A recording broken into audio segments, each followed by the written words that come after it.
it's been easier for them to, stand up and share this. And at this point, these tribal elders, spiritual leaders and tribal government leaders, they do want to share this story. It's got to a point where they want to make sure that other people understand this story and that this can be shared with other people and commemorated in a proper way. But let me go on to say a few words about just the process here. So based on the wishes of the tribal elders, spiritual leaders, tribal government leadership, and tribes expert staff, they put together the boundaries of this monument to reflect the vital areas that meet the goals of this proposal. And those goals, again, were protection and commemoration of a ceremonial and religious site that's been, for many, many thousands of years, used for many, many thousands of years, but also to protect and commemorate the area where the massacres occurred and the historical events of those massacres. Once the proposed boundaries were established, we began outreach and conversations with leaseholders like the LDS Church at Cleveland Ranch. We have also had discussions with SNWA, who's the primary private landowner with in-holdings within the monument area. We have also communicated with the holders of grazing leases that the tribes will support continued grazing. That outreach and dialogue is ongoing. We've been working on this for, I don't know, 6, 8, 9 months, something like that, with those kind of conversations. But we look forward to more of that. We have a limited bandwidth, and so we're doing this the best we can. And but part of that today is ongoing conversation with the county. We want to just make sure that you realize that conversation and dialogue doesn't end today, but we continue with that in the coming weeks and months. Our next step then is to continue our outreach and get more input on the monument. And that's kind of why we're here today, and in the coming months, we look forward to talking to you more about it. We plan to continue our dialogue with the leaseholders, rights holders, and other folks within this community in the Spring Valley area as well. We look forward to continuing our dialogue with the county, as I've said. We recognize and appreciate the support and input from the Natural Resource Advisory Committee, especially Jeremy Drew's efforts with that committee. That has contributed greatly to the ongoing conversation and sharing of information with the county. We recognize that the letter that Jeremy Drew has drafted and the next agenda item reflects issues of concern. And like I said, we support the approval of that letter. We support the sending of that letter to the tribal leadership. And so I think I would be happy to take any questions, but if you wanted to go right into Jeremy's presentation, I think that's okay too, and we can deal with more questions after Jeremy has an opportunity to present. Mr. Chairman, I would suggest before leaving item 3, if we open item 4, because it's an action item, we can have a more open discussion if we do That's that. exactly what I was going to do. And might be able to answer, he might answer questions you guys have. Okay. We'll go ahead then and open up item 4, discussion for possible action, approval of the comment letter to the proposed national monument in Spring Valley. Jeremy Drew, RCI, and Monty Sanford, Tribal National Monument Director. Okay, can you hear us okay, Jeremy? I can, Commissioner. Can you hear me all right?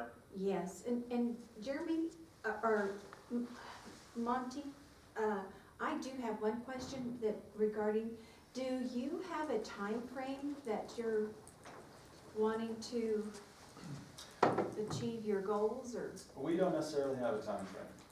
An ASAP. I think, what's that? An ASAP. Yeah, I mean, Really, I mean, that would be great. Yeah, I wanna live to see You it. know, we saw the Natural Resource Committee, like, have a few meetings, and they're kind of done with the issue. You know, we're here to dialogue with the county, we don't really have a time frame. I will say this, though, maybe on a more personal level, we have tribal elders like Delane, who's 85 years old, who's been in the hospital recently. We have tribal elders and tribal government and spiritual leaders who are currently in the hospital. These people are incredible human beings. They've been wanting to protect and make sure that this place is commemorated for a very long time. Their lifespan is dwindling. Personally, I would like to see this get done before they pass. So if there's any urgency, me on a personal level, that's my urgency. But for our communications with the county and to get this, to move this forward with the county, you know, there's not really a time frame. Okay, So. thank you. All right. Hopefully you read through the letter and comments, discussion from this board, thoughts? I think that, Commissioner Carson, whenever you're prepared, if you'd like, I can step through the support material just to provide a bit more context. Jeremy, that's a good idea, thank you. that's Why what I don't we think. go Just ahead and- let's hear what Jeremy has to say and let's public hear it. And then we can, get a better understanding of what the Natural Resource Committee is recommending. So go ahead, Jeremy. Thank you, Jeremy. Sure. So what I'll do is I'll step through the documents that are in your support package for item B4. The very first item that you have after the agenda request is a letter dated January 25th, 2023. So this is the final recommendation from the Natural Resource Advisory Committee after discussing this issue over the course of 4 meetings and really having subsequent discussions over the course of 3 meetings. I'll just step through the general structure of the letter and just touch on a couple of details. And of course, if there's questions, please stop me. But as you'll see, we've addressed the 3 tribal chairs, and in the case of the Confederated Tribes, the vice chair, because of some health concerns with the chair right now. We talk about kind of the process by which the committee developed the letter, recognizing the committee can only recommend things to this board, and ultimately the county's formal position has to be made by the commission. That second paragraph on page 1 talks about generally supporting the concept of a special designation in Spring Valley to protect the historic and tribal values in the area and recognizing the importance of that. And also talking about, I think to Monty's point, the county's continued commitment to wanting to be engaged either through congressional or administrative process. That term administrative process, in my mind, would apply more, to the BLM. As we know, there's an existing ACDC out there, but that could also apply to presidential proclamation for a monument. And I know there's been some discussion back and forth about ensuring that our congressional folks take an active role in this, given their interest and knowledge of Nevada and the multiple interests here. So just to point that out. We go on to cite some of the county public land policy plan policies that pertain to this. There's one short policy specific to specially designated lands. One of the additions that was recommended by the NRAC at the last meeting was to also incorporate some of the policies specific to cultural resources. And so that's what you'll see in that kind of the second paragraph and set of bullet points, the policy 12 items. And then we also talk a little bit about how much the county's public land policy plan really stresses the importance of multiple use management and things of that nature. Page 3 talks about some issues that were discussed by the committee. So everything from ensuring the monument is educational for future generations, that we want to see continued public access. One of the specific concerns that was raised around that was the potential, especially being right off of Highway 50, to designate a monument. You could have an awful lot of folks trying to explore out into that area, and that could actually cause some unintended consequences. We hit on making sure there's continued access by private landowners, continued grazing, that management of water and wildlife stays with the state, making sure we have connectivity along Highway 50, as well as the mineral claims around Osceola, continued access for future planning, energy planning corridors that run along the existing transmission line, just south of the wind farm. And then the last bullet was actually recommended by the tribes and added to by the committee. So talking about continued protection of the swamp cedars themselves as well as some of the water. And then the committee added that the protection should be consistent with state water law and the county's water plan. So wanted to point that out. There was some discussion that the committee, I relayed to them some of the specific language that was contained in the Basin and Range National Monument that spoke to some of those above listed items. Things in regards to making sure authorization for livestock grazing were continued. In that case, it was BLM managed land. It went to a monument managed by BLM, so that transition was a little bit more consistent. But nonetheless, there's some specific language in there that authorizes continued grazing. Talks about no alteration of valid existing water rights, and that the proclamation does not reserve water as a matter of federal law. We'll step into some of the tribal feedback on that, but the committee did not elect to eliminate that second sentence of the second bullet. And then nothing in the proclamation shall be deemed to enlarge or diminish the jurisdiction of the state of Nevada, including its authority with respect to fish and wildlife management. So couple, like I said, kind of a list of items that we want on the table and further discussions, and then some recommendations for specific language that we'd like to see included if this moves forward.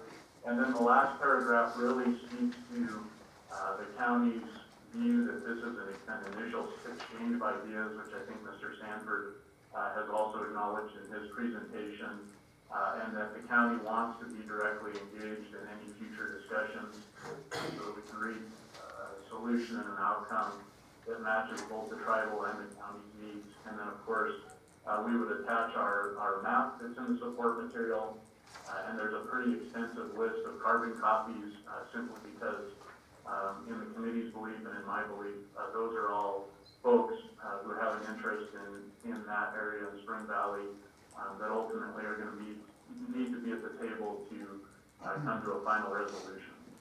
So that's a quick outline of the letter. I know there's a big copy of the map, but this is something that the committee requested.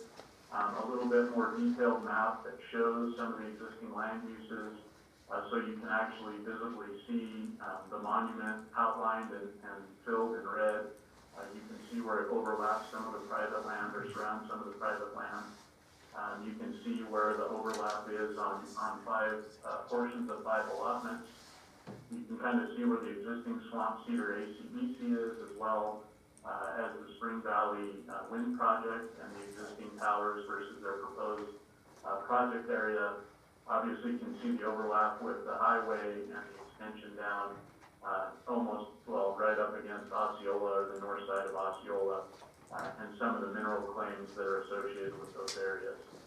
So really what we were trying to articulate with the map is just a better geographical and visual depiction of where some of those discussions came from and why the committee felt those bullet points were so important to point out. So that's the map.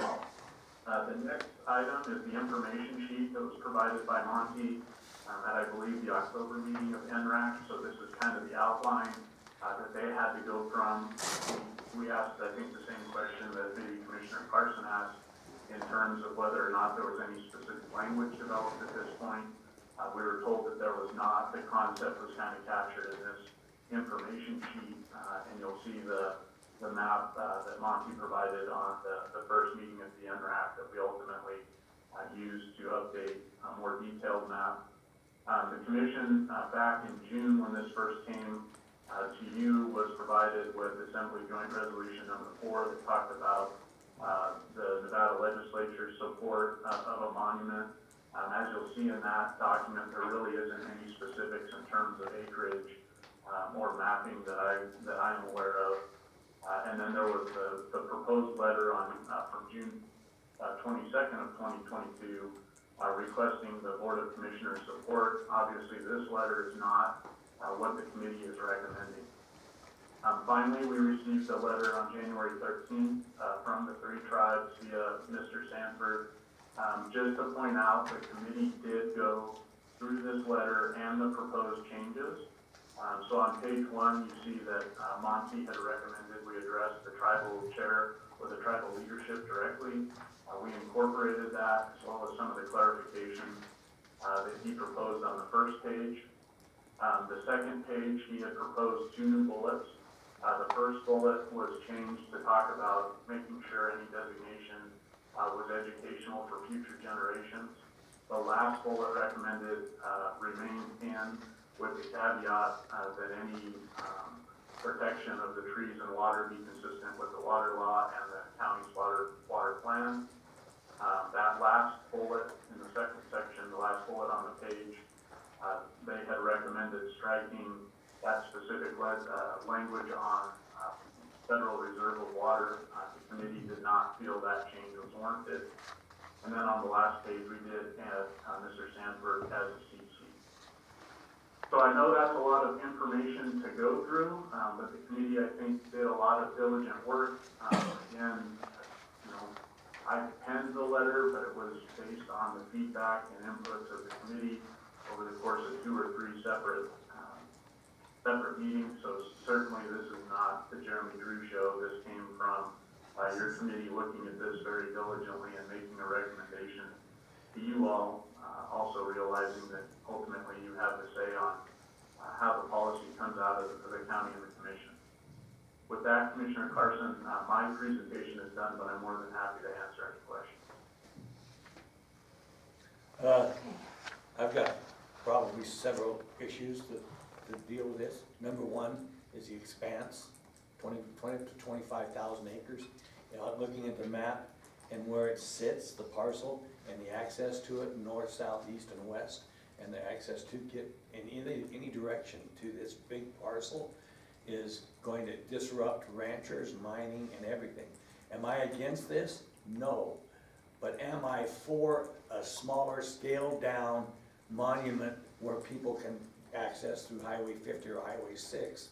A monument of some kind similar to what Pony Express Trail or something where people can stop and read the history of what this is all about. The size of this project has got to be scaled down. It cannot be 25,000 acres. That's way too much. A monument, absolutely, some kind of designation where people can read the history of the project and what took place and the massacres. That's all part of history. You cannot erase history. However, utilizing this much land in this particular spot, which accesses close to the wind farm, close to Spring Valley, Shell Creek, is way too big.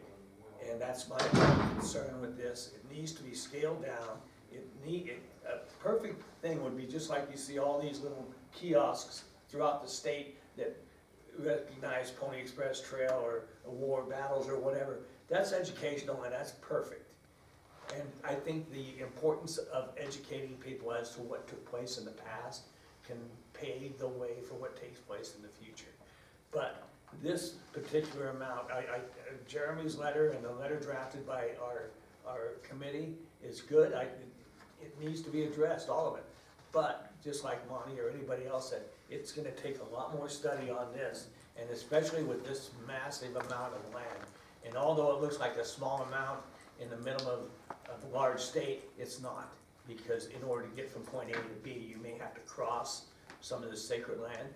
That needs to be addressed. It needs to be looked at, and it needs to be mapped correctly. And something that's compatible with both the tribes and the county and the federal government. I realize that our congressional district has looked at this in the past, and recommended the approval, and I'm okay with that.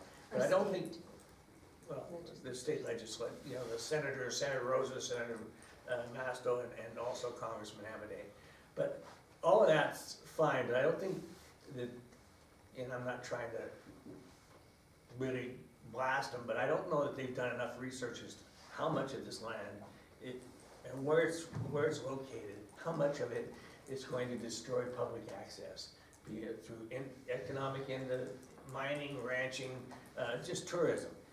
Let's make a monument, let's work towards a monument that can be celebrated, because certainly you can't put X amount of people in 23,000 acres for whatever event they have, and I'm not against having a ceremony of any kind at any date, that's all well and good, but let's make this project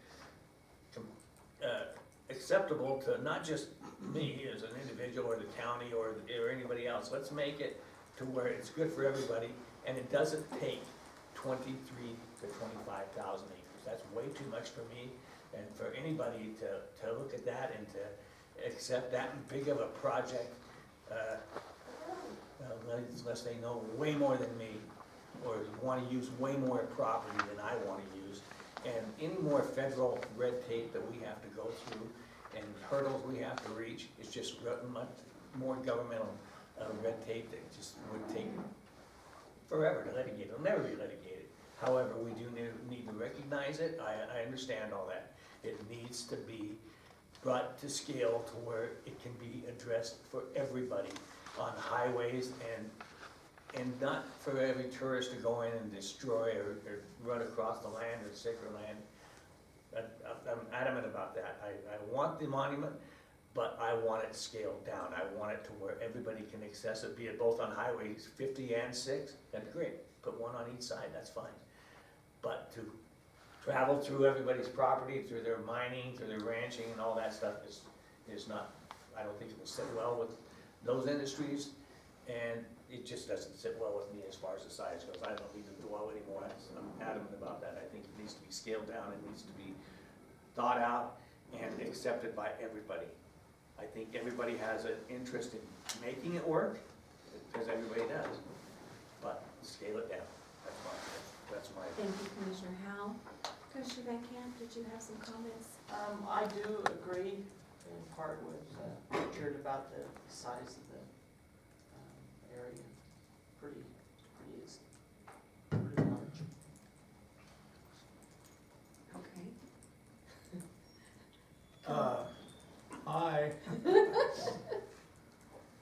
Commissioner Philbrook, by all means. I just don't know which hat to put on. But I do know this. History. And the history of the National Park Service is abysmal. The history of the BLM is abysmal. Right now, we have swamp cedars dying by the hundreds just south of there in South Spring Valley, with wells that have been drilled to monitor the water are dropping 9, 10, 12 feet from the expanse of Southern Nevada Water Authority pumping water to irrigate alfalfa. But nobody seems to care, seems to be okay with the BLM. Yeah, National Park Service, they said there'd be grazing. Dean Baker was a personal friend of mine. He got the call directly from Harry Reid that grazing would be allowed in the Mount Wheeler area. He signed off on it, much to his chagrin. The ink wasn't even dry. National Park Service started calling him 4 or 5 times a day, had Velcro cows on a map in canyons, telling him, Mr. Baker, we were up there, there's supposed to be 7 cows in that particular canyon, we saw 9, let's get that straightened out. Day after day after day, till finally he said, enough's enough, buy me out, and they did. And since then, there's been no more grazing. As we speak, as we sit here today in White Pine County, the National Park Service is fighting with the Baker family over water that runs down to their operation that feeds their families. Now, what's that all about?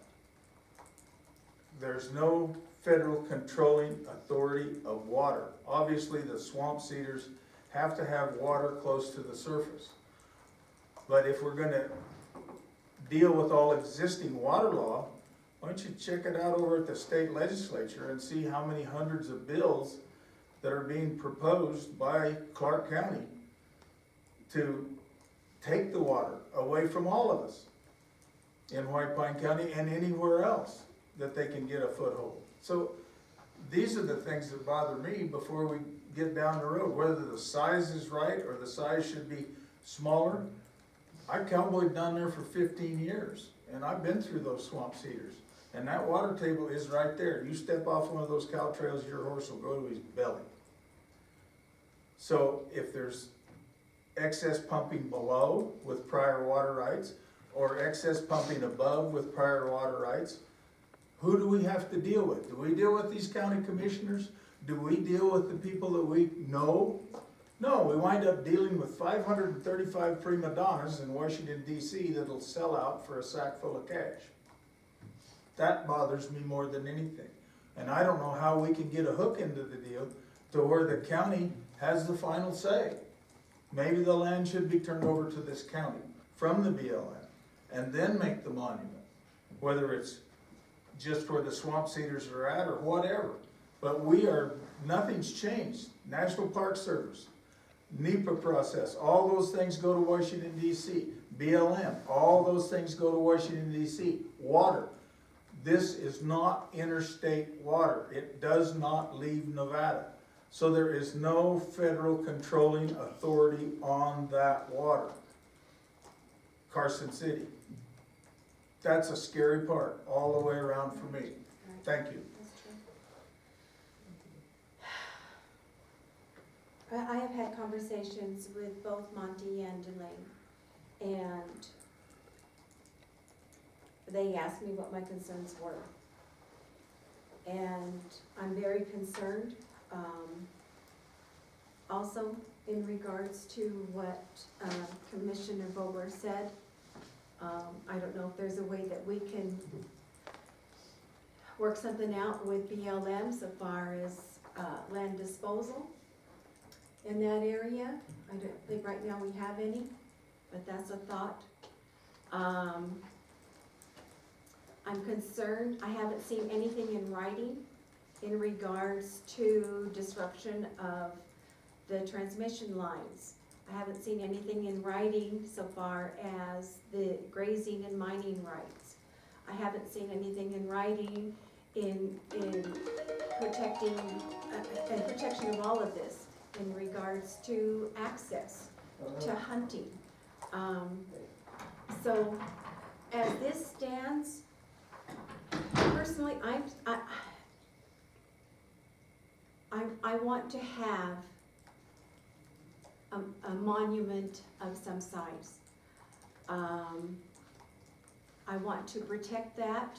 I want to protect the values in regards to the tribes and history in the county as far as that goes. So as this sits, I mean, yes, it's a concept, but as it stands, not hearing anything that yet has put those concerns that I have at ease. I can't say that as a whole, I support this letter. I support something in regards to having a national monument. I do, because of the far-reaching in regards to public and the mining claims, the highway, that I think that there's so much more yet that needs to be done with that. And so, I don't know. Jeremy, do you think that there's a way that we can craft something in that second paragraph on page 1, verbiage, and still go ahead? That, and I do have another question on page 2 in the first paragraph that I have marked. So Commissioner Carson, in regards to the comments by the commission today, obviously the whether you want to move forward today or bring this back, I think we can certainly update the letter to reflect what I'm hearing today, but here would be my thought.